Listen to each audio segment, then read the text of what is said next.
Hi friends, வணக்கம் and welcome to எங்கள் வீட்டு சமையல்.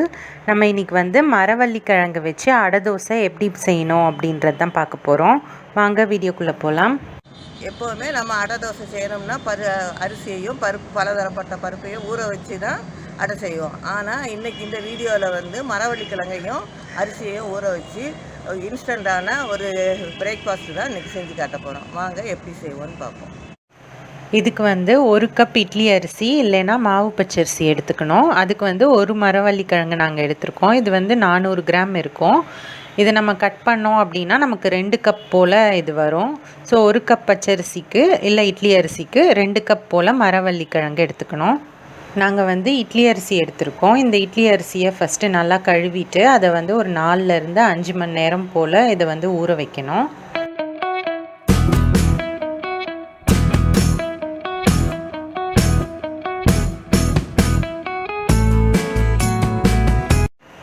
ஊற வைக்கும்போது ஒரு 6 காஞ்ச மிளகாய் சேர்த்து நம்ம ஊற வச்சுக்கணும்.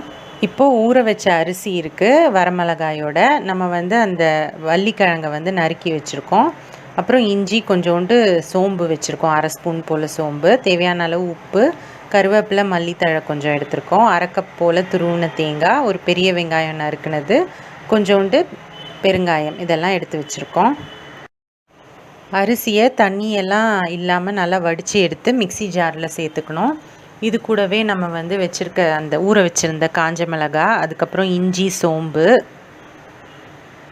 இதெல்லாம் சேர்த்துட்டு நம்ம நல்லா வழுவழுப்பாக இதை வந்து அரைச்சி எடுத்துக்கணும். இது வந்து நல்லா வழுவழுப்பாக அரைச்சிட்டோம். இதை வந்து ஒரு கிண்ணத்தில் எடுத்து வச்சுக்கலாம். இப்போது மரவள்ளி கிழங்கை நல்லா மண் போக கழுவிட்டு நல்லா பொடியாக நறுக்கி வச்சுருக்கோம். இதையும் மிக்சி ஜாரில் சேர்த்து நல்லா வழுவழுப்பாக அரைச்சிக்கலாம். இது வந்து எங்களுக்கு 400 கிராமுக்கு 2 கப் வந்தது.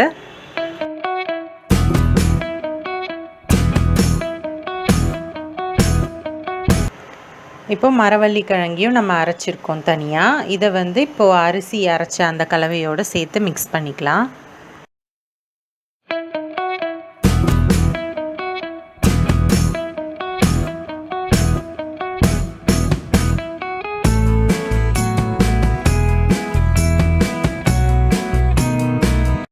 இப்போது இந்த மாவோட நம்ம வச்சுருக்க வெங்காயம், கருவேப்பிலை, கொத்தமல்லி, பெருங்காயத்தூள், உப்பு, தேங்காய் துருவல் இது எல்லாத்தையுமே இதோட சேர்த்து நம்ம மிக்ஸ் பண்ணிக்குவோம்.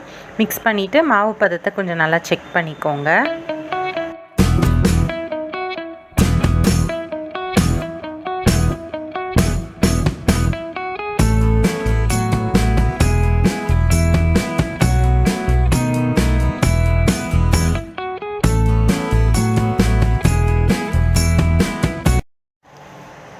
தேவைப்பட்டால் கொஞ்சம் தண்ணி சேர்த்துக்கோங்க. மாவு இந்த பதத்தில் தான் இருக்கணும்.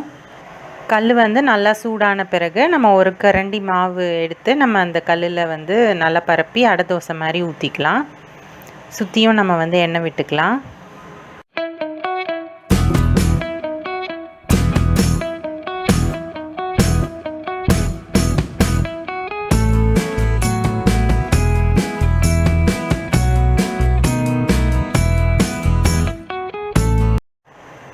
ஒரு சைடு வந்து வெந்த பிறகு இன்னொரு சைடு நம்ம திருப்பி போட்டுக்கலாம்.